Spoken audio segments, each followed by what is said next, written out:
മോഹൻലാലിന്റെ പിണറായി വിജയൻ അഭിമുഖത്തിന് ശേഷം പിണറായി സർക്കാർ ഏറ്റവും അധികം മൈലേജ് പ്രതീക്ഷിച്ചതും വയനാട് ടൗൺഷിപ്പിലേക്കുള്ള മമ്മൂട്ടിയുടെ സന്ദർശനത്തിലാണ്.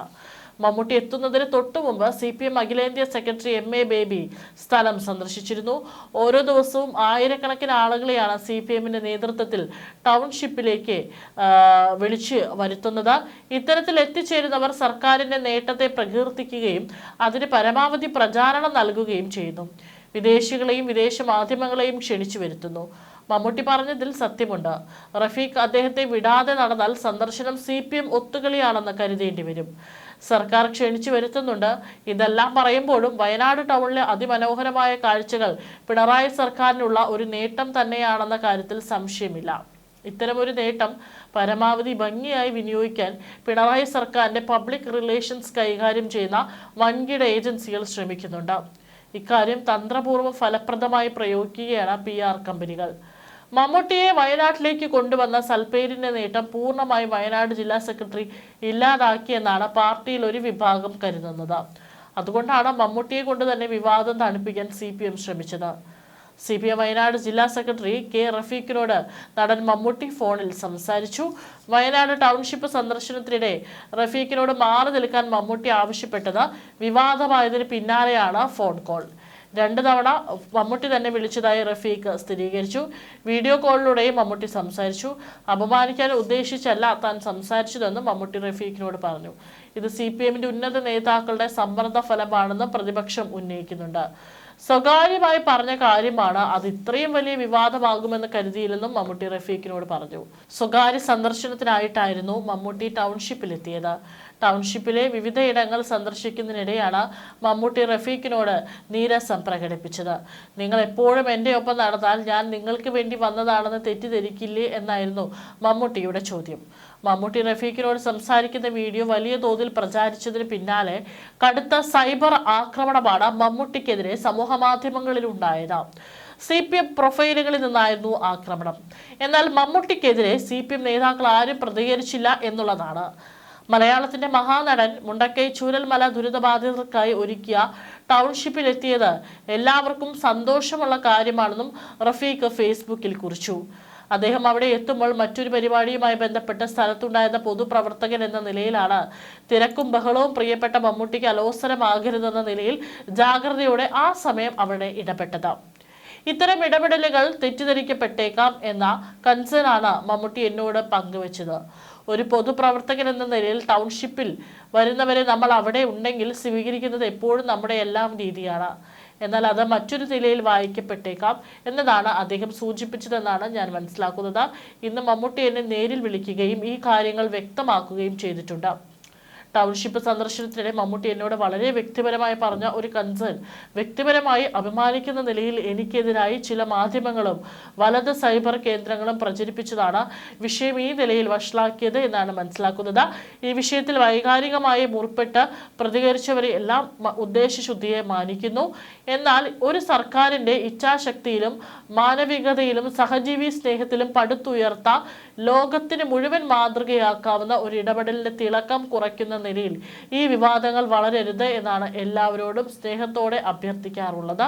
മലയാളികളുടെ പ്രിയപ്പെട്ട നടനായി എക്കാലവും നമ്മളെല്ലാം ഹൃദയത്തോട് ചേർത്ത് പിടിക്കുന്ന മമ്മൂട്ടി നമ്മുടെ ടൗൺഷിപ്പിലെത്തിയത് വളരെ പോസിറ്റീവായി മാത്രം ചർച്ച ചെയ്യപ്പെടട്ടെ. എല്ലാവരും വിവാദങ്ങൾ അവസാനിപ്പിക്കണമെന്നാണ് ആഗ്രഹിക്കുന്നത്.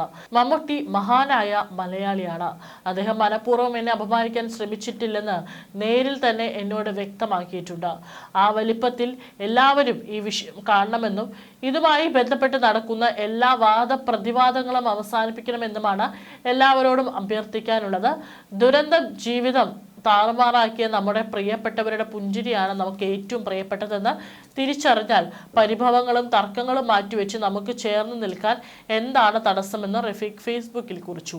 റഫീഖിനെ പിന്തുണയ്ക്കാനും മമ്മൂട്ടിയെ എതിർക്കാനുമായി CPM സൈബർ ഏറ്റവും അധികം ഉപയോഗിച്ചത് പ്രതിപക്ഷ നേതാവ് VD സതീഷിന്റെ വീഡിയോയാണ്. ഷാനിമോൾ ഉസ്മാനും സതീഷിനും റഷീദിന് കൈ കൊടുക്കുന്ന വീഡിയോയാണ് CPM വൈറലാക്കിയത്. റഫീഖ് ആരാണെന്ന് VD സതീഷിന് പോലും അറിയാമെന്നായിരുന്നു ഹാഷ്ടാഗ്.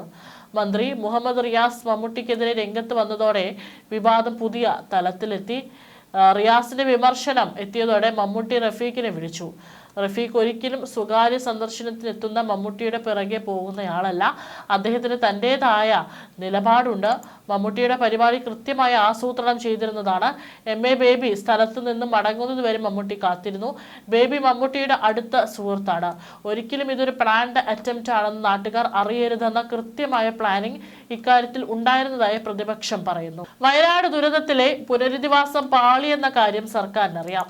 കേന്ദ്രത്തിന് എഴുതി കൊടുത്തതുപോലും കള്ളക്കണക്കാണ്.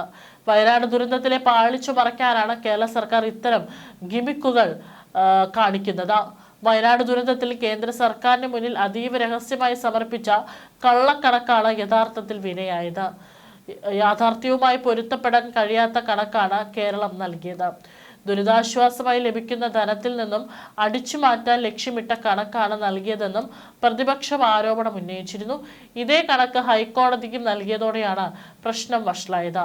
കണക്ക് സെക്രട്ടേറിയറ്റിൽ നിന്നും ചോർന്നു. സെക്രട്ടേറിയറ്റിൽ മുഖ്യമന്ത്രിയുടെ ഓഫീസിൽ അതീവ രഹസ്യമായി തയ്യാറാക്കിയ റിപ്പോർട്ട് റവന്യൂ വകുപ്പിലെ ഉന്നത ഉദ്യോഗസ്ഥർ മാത്രമാണ് കണ്ടത്. റവന്യൂ മന്ത്രി പോലും പ്രപ്പോസൽ കണ്ടത് ഏറ്റവും അവസാനമാണ്. ചീഫ് സെക്രട്ടറിയായ NV വേണുവാണ് റിപ്പോർട്ട് തയ്യാറാക്കിയത്. മുഖ്യമന്ത്രിയുടെ പൂർണ്ണ നിർദ്ദേശപ്രകാരമാണ് അദ്ദേഹം പ്രവർത്തിച്ചത്. കള്ളക്കണക്ക് കേന്ദ്ര സർക്കാരിന് മുന്നിൽ സമർപ്പിച്ചതുകൊണ്ടാണ് പ്രധാനമന്ത്രി വന്നു പോയിട്ടും കേരളത്തിന് സഹായം ലഭിക്കാതെ പോയത്. കള്ളക്കണക്ക് പുറത്തു വന്ന സാഹചര്യത്തിൽ ഇനി കേന്ദ്രം സഹായം ലഭിക്കുന്ന കാര്യം ഗോവിന്ദയാവും. ഒരു മൃതദേഹം സംസ്കരിക്കാൻ 75,000 രൂപ ചെലവായതായാണ് കണക്കുകൾ. യാത്രാ ചെലവ്, ഭക്ഷണ ചെലവ് എന്നിങ്ങനെ 1220 കോടിയുടെ കണക്കുകൾ വേറെയുമുണ്ട്. സന്നദ്ധ സംഘടനകൾ നൽകിയ സഹായങ്ങൾ പൂർണ്ണമായും മറച്ചുവെച്ച് വോളണ്ടിയർമാർക്കായി ഭക്ഷണത്തിനും യാത്രയ്ക്കും 14 കോടി ചെലവായെന്ന് പച്ചക്കള്ളം പറയുകയാണ് സർക്കാർ. ഗതാഗതത്തിന് 4 കോടി, ജനറേറ്ററിന് 7 കോടിയും ചിലവായതായും കോടതിയിൽ ഹാജരാക്കിയ റിപ്പോർട്ടിൽ പറയുന്നു. സൈന്യം നിർമ്മിച്ച് ബെയിലി പാലത്തിനും കോടി വകയിരുത്തി. സന്നദ്ധ സംഘടനകളാണ് യാതൊരു പ്രതിഫലവും പറ്റാതെ മൃതദേഹങ്ങൾ സംസ്കരിച്ചത്. എന്നാൽ കേന്ദ്രത്തിന് സമർപ്പിക്കാൻ വേണ്ടി തയ്യാറാക്കിയതാണ് കള്ളക്കണക്കുകൾ എന്നാണ് പിണറായി വിജയൻ പറയുന്നത്. ഇതാണ് വിനയായത്. കേന്ദ്രത്തിൽ സഹായം നൽകുന്നത് നരേന്ദ്രമോദി നേരിട്ടല്ല. അദ്ദേഹത്തിന് നയപരമായ തീരുമാനങ്ങൾ എടുക്കാൻ മാത്രമേ കഴിയുകയുള്ളൂ. സഹായം നൽകുന്ന കാര്യങ്ങൾ തീരുമാനിക്കുന്നത് ബന്ധപ്പെട്ട ഉദ്യോഗസ്ഥരാണ്. അവർക്ക് തോന്നിയ മട്ടിൽ പണം അനുവദിക്കുന്ന പതിവില്ല. കൃത്യമായ കണക്കില്ലാത്ത ഒന്നിനും കേന്ദ്രത്തിൽ സ്ഥാനമില്ല. കേരളം ഇത്തരം കള്ളക്കണക്കുകൾ എഴുതി നൽകുമ്പോൾ അത് പ്രഥമ ദൃഷ്ട്യാ കള്ളമാണെന്ന് മനസ്സിലാക്കാം. അതാണ് ഇപ്പോൾ സംഭവിച്ചിരിക്കുന്നത്. ഇതിൽ നരേന്ദ്രമോദിക്ക് ഒരു റോളുമില്ല. ദുരന്തത്തിൽ അടിയന്തര അധിക സഹായം ആവശ്യപ്പെട്ട് സംസ്ഥാന സർക്കാർ കേന്ദ്ര സർക്കാരിനെ മെമ്മോറാണ്ടം സമർപ്പിച്ചിരുന്നു. അതിൽ വിവിധ വിഷയങ്ങൾക്ക് ആവശ്യമായ ചെലവിന്റെ പ്രാഥമിക കണക്കുകൾ രേഖപ്പെടുത്തിയിരുന്നു. ഇനി മുഖ്യമന്ത്രിയുടെ വിശദീകരണം കേൾക്കുക. വയനാട് ഉരുൾപൊട്ടൽ ദുരന്തവുമായി ബന്ധപ്പെട്ട് കേന്ദ്ര സഹായം നേടാനുള്ള സംസ്ഥാന സർക്കാരിന്റെ ശ്രമങ്ങൾക്ക് തുരങ്കം വയ്ക്കുന്ന സമീപനമാണ് ഇതെന്നാണ് പിണറായി വിജയൻ പറയുന്നത്.